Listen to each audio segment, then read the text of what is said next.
I was looking at the kind of ranking the NFC quarterbacks. I went Brady, Rodgers, Stafford, kind of a toss-up, Prescott, Cousins, Kyler Murray, and then Hurts. Sound about right? Am I missing anybody? Would you move them up? Where would you have them? I wouldn't quibble too much with that. I have no use for Kirk Cousins whatsoever, personally.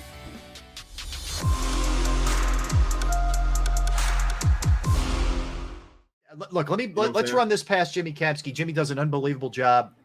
Boy, what a handsome headshot that is, too. Unbelievable. Like a model. Unbelievable that Xander found that thing. That's from your modeling days, right, Jimmy? That's my author. That's the picture on my author page. And actually, it's on all my articles, too. And that's actually when I was probably about 25 pounds heavier than I am now. Okay. I hate that. Right. Okay. Passion. So it's skinny Jimmy now we're talking to. I like it. That was more like fat Jimmy. Right. Right now, I'm like normal Jimmy. Big bone. We prefer big bone. But you can follow Jimmy on Twitter at Jimmy Kempski, of course, and his work at Philly Voice does an amazing job. Jim, we were just I want to get your impressions of what you saw this week. But real quick, I was looking at the kind of ranking the NFC quarterbacks. I went Brady, Rodgers, Stafford, kind of a toss-up, Prescott, Cousins, Kyler Murray, and then Hurts. Sound about right? Am I missing anybody? Would you move them up? Where would you have them? I wouldn't quibble too much with that. I have no use for Kirk Cousins whatsoever, personally. Like he puts up good numbers, but ultimately, and you just said really, like does he win big games ever? Right. And is it sort of a function of the players that are around him? He's got star, skill players that have been around him the last few years in Minnesota with Dalvin Cook and Adam Thielen and Justin Jefferson and Stephon Diggs before he was traded to Buffalo. So, yeah, I don't know that I'd take him over Hurts necessarily. And I'm very skeptical of Kyler Murray and what he actually is as a quarterback. I don't know that I wouldn't take Jalen Hurts over him, too. I think Kyler Murray is certainly more talented than Jalen Hurts. But I worry about all the other stuff that's kind of rumored to be happening behind the scenes there. And, of course, the weird clause that they had in the contract. The homework clause. Yeah. The homework clause. It's been sort of pretty widely, I don't know if I'd say reported necessarily, but widely sort of accepted that he has like a video game addiction. So, yeah, I don't know about Kyler Murray, but I think to your point, the AFC certainly has much better quarterbacks from top to bottom and much better teams from top to bottom than certainly the NFC does. Agreed. What would you put Wentz on that list? Would you put him before or after Hurts? I put him after Hurts. I would much rather have Jalen Hurts than Carson Wentz. From the intangibles, and yes, and that's where I am also, with the intangibles. And also that goes with, a lot of the guys on this list, like the intangibles. I really think that Hurts can win you a game by his intangibles also. That's where I am. I too, I think is a big mark in Hurts' favor too. Absolutely. All right, Jim, I want to get your impressions. Now you're back, right? Or you came back from Miami? I did. I'm a slacker. I got out of there as soon as joint practices were over. I can't cover those in person, but I can't watch practices on my TV, but I can certainly watch the preseason game on TV. And but I think that's interesting. Well, no, Jim, I don't think that's a reflection of you or Philly Voice or anything, but there's a lot of outlets that have done that, and it shows you how critical these practices are as opposed to even the preseason games, frankly. The coaches feel that those joint practices are more valuable than the games because and the reason why is because they're controlled settings where you're not going to have as many situations like you had in the Jets game where the guy just clocked Hurts 2-3 steps out of bounds on a head-to-head shot at that. You're not going to have that kind of, behavior in joint practices that you might in a game. So it's a more controlled setting. I think they feel more comfortable playing in those kinds of settings than they'll play their starters pretty much the entirety of those practices. The twos and the twos will get some work and threes not as much, but they'll get some work. But yeah, that's an environment where they can feel very comfortable making sure that their starters get competitive reps against another team without as much fear of guys getting hurt in a game. Okay, well, Jimmy, did they have enough to go into this season? Did the starters get enough run? I mean, even with that one out and them not playing in this preseason game, did they have enough reps? You know, we're talking what, 8 plays this entire preseason that they have of live reps. Is that enough to go into a season with? Yeah, it's a good question. I don't necessarily know that I know the answer to that. When I look back at last year, they came out on fire in that first game in Atlanta. And you look at that game and you go, okay, well, they didn't really play much at all in the preseason that year. And they whooped on Atlanta in that first game. But then I also look at like the first X number of games of that season. I don't know the exact number, 6, 7 games, something like that. They were on pace to shatter the season record for penalties in the NFL. Absolutely, yes. And a lot of illegal, Eagles being called on the every single time the wide receivers. Illegal blocking downfield and all that. Yep. Yeah, on the RPOs, they had timing issues, and what you'd have is illegal man blocking downfield from the offensive line, and then you also had OPI called on receivers who were blocking down the field before the ball is in the air. And certainly more reps on those kinds of plays will help sort of get that timing down. So I think there was something to both sides of the argument on that last year. This year, I think it's maybe a little bit different because they have so much continuity heading into the season. They have one new offensive starter. That's A.J. Brown. Yes. They have an entire coaching staff that came back. Not one firing. Everyone's back that was there last year is back this year.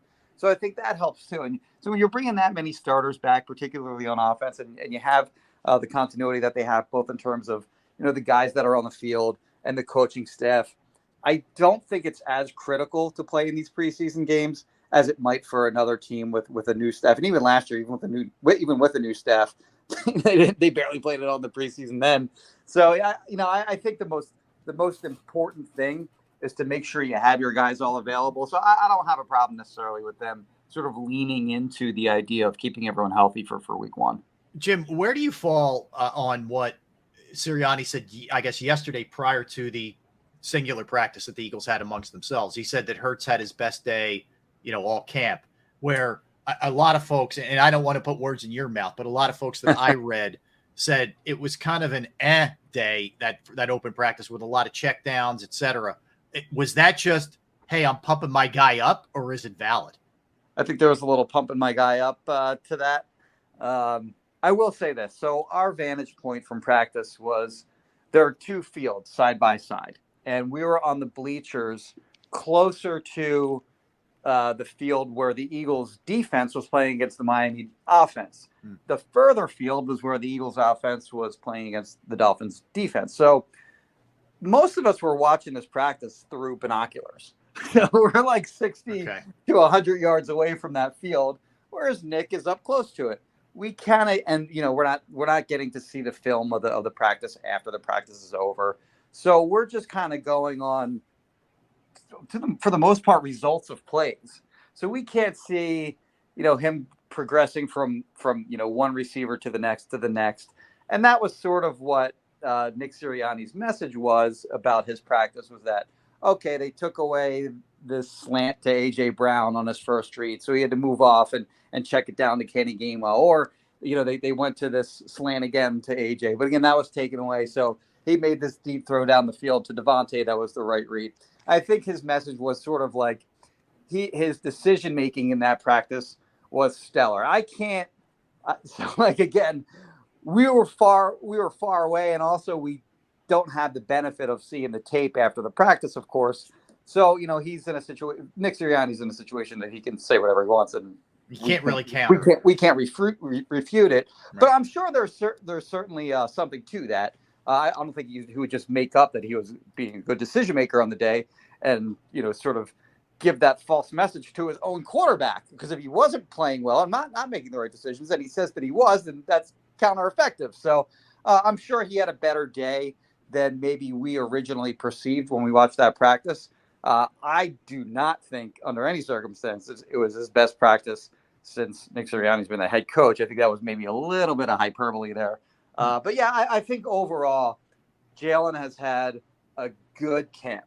He hasn't had the kind of jump that Carson Wentz had from 2016 to 2017. Like in 2017, you could see in camp that Carson Wentz was going to have a big season. I thought it was pretty obvious. Like, he was awesome that camp.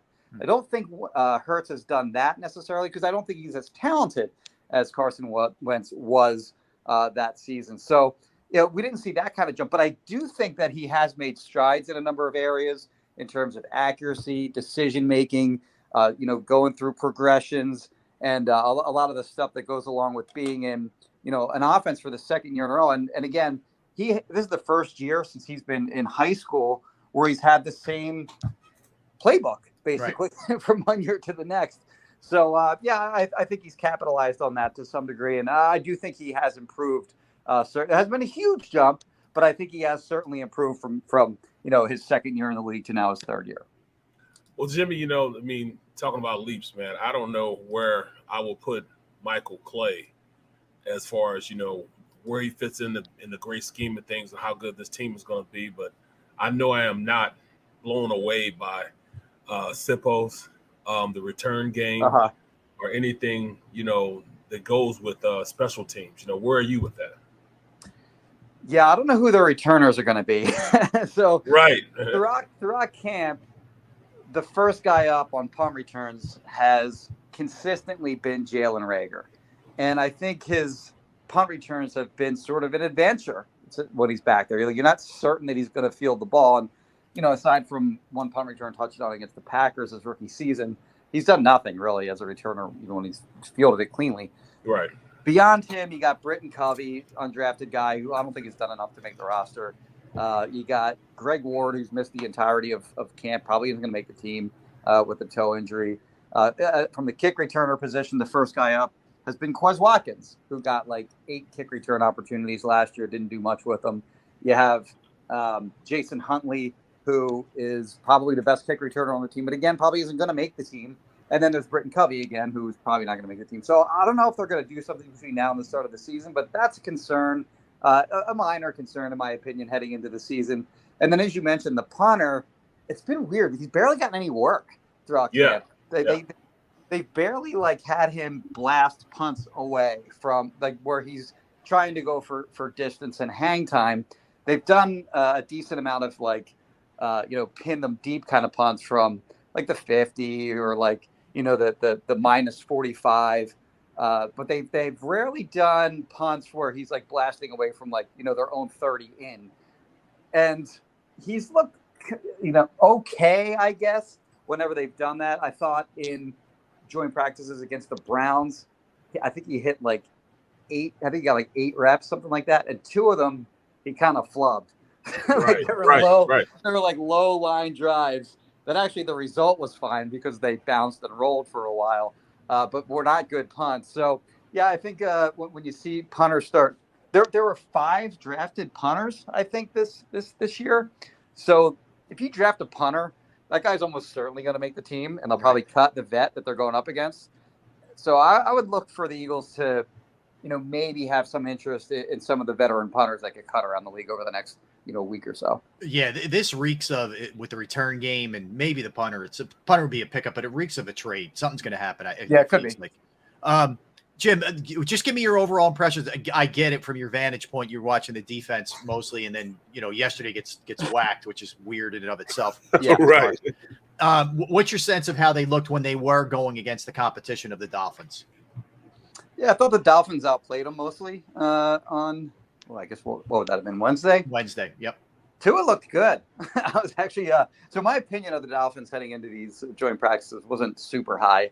I don't think they were bad, but my impression of them, they left me with a better impression of them leaving than when I first got there. It's a good roster. They have a good defense. They do a lot of pressure things defensively that I think was different for the Eagles offense to see.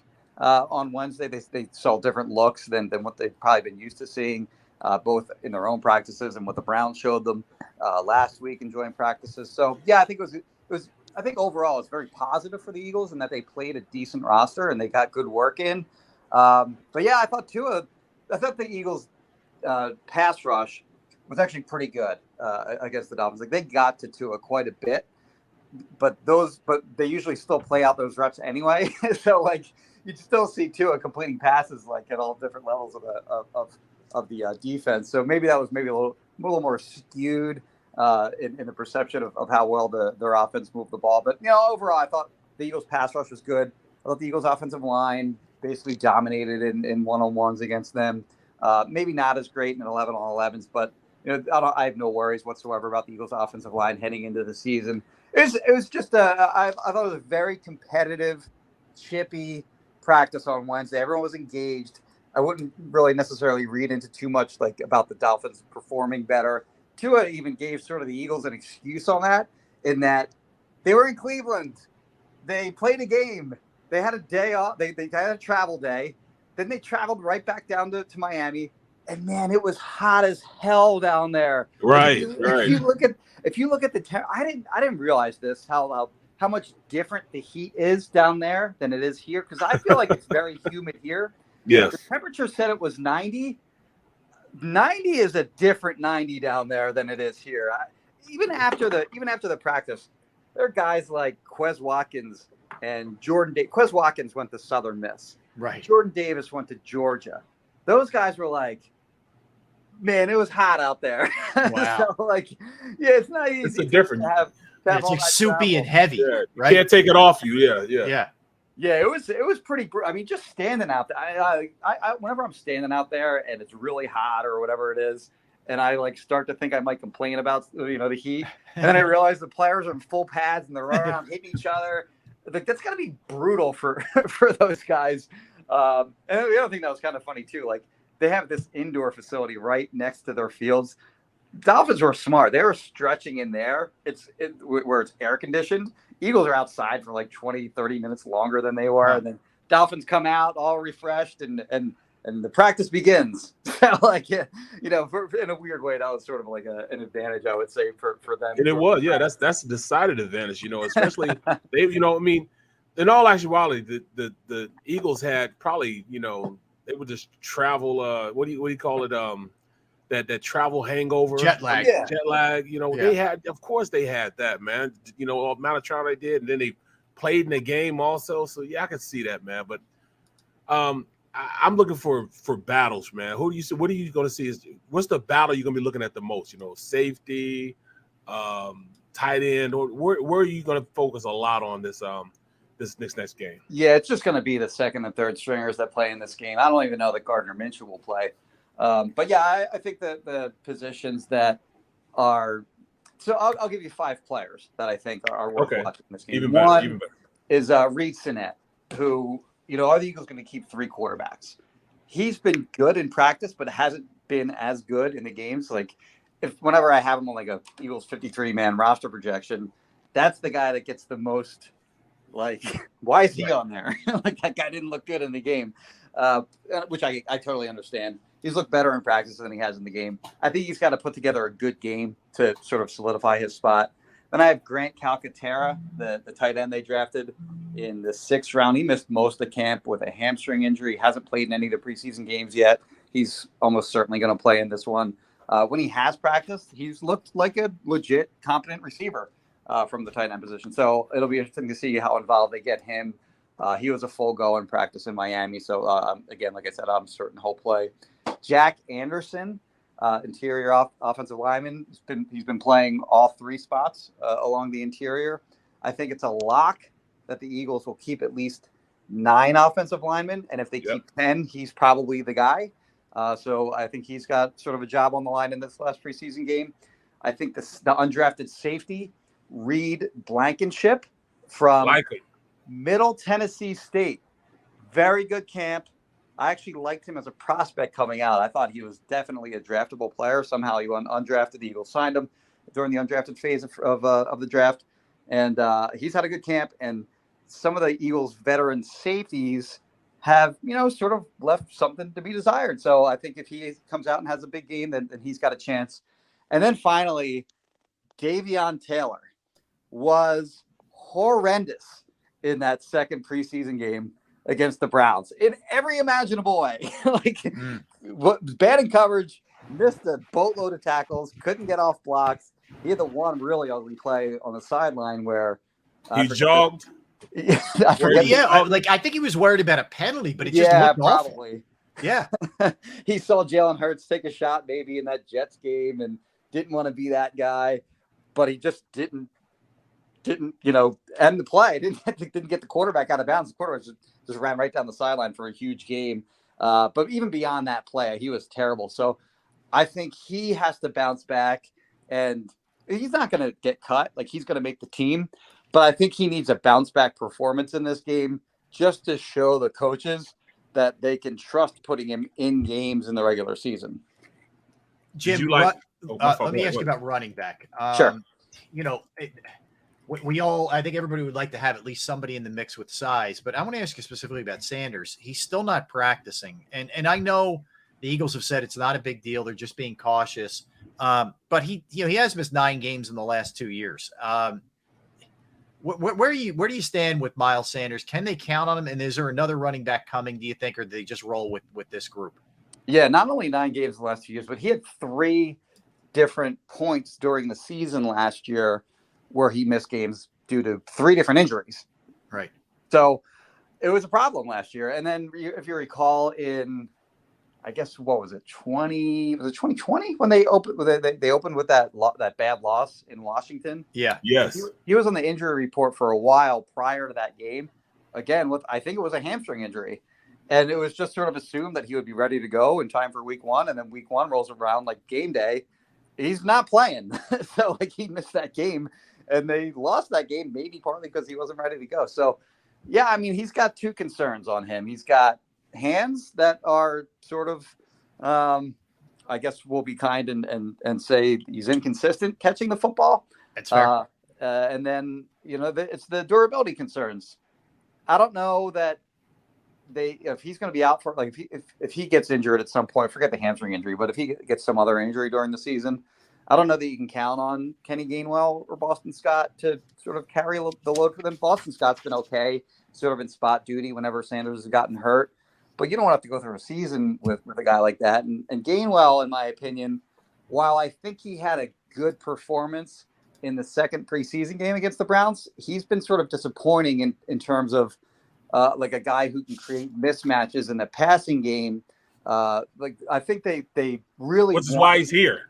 Yeah, they want to use him in that way. They want to create mismatches against him, against linebackers in the passing game. But I wonder if they're. This is a little side discussion here. I'll real quick. I'll just say, sure. I wonder if they're not better served just getting the ball to the best players, and they have a lot of them in AJ Brown, Devontae Smith, Dallas Goedert, the combination of Quez Watkins, Zach Pascal in the slot. Just throw to your better players than trying to get too cute and create mismatches with a guy that's not as good catching the football as those other guys. Great point. Wow, that's a kind great of point. damning. That's damning because that's what they drafted him for, his ability to go out there and catch. They wanted to make those type of matchups, put him in the slot, put him in an overhang, like in a wing position. Yeah. Going in with 21 personnel, 2 running backs, 1 tight end. That's what they wanted to do and formulate that type of mismatch. And you saying that, man, and I saw that. I didn't say anything, but I saw it, and that's gonna be tough, man, for us to go forward with that. I don't know. I mean, maybe there is a trade going forward. I think with Drake, they talk about they're gonna have to cut Drake, and I don't know, man. But like the guy that I think makes a ton of sense. I mean, and of course you have the off-field stuff, and that's, to put it mildly, with Kareem Hunt. But Kareem Hunt sort of fits the 2 things that they have missing in their offense, which is A, the power back who can get sort of the tough yards between the tackles. Absolutely. And then B, he's a hell of a receiver out of the backfield, which, he kind of like puts to bed. He kind of takes the pressure off of Kenny Gainwell to have an elevated role this year, or maybe better put, he would maybe give the Eagles coaching staff more confidence to, have the pass catching back be a bigger part of their game plans earlier this season. If they have a guy like Hunt, who they should know can already handle that. Jim, let me ask you, last one from me here. You take stock of the NFC East. You look at the Giants' injuries to go with the not a crazy talented roster and a first-year coach to begin with.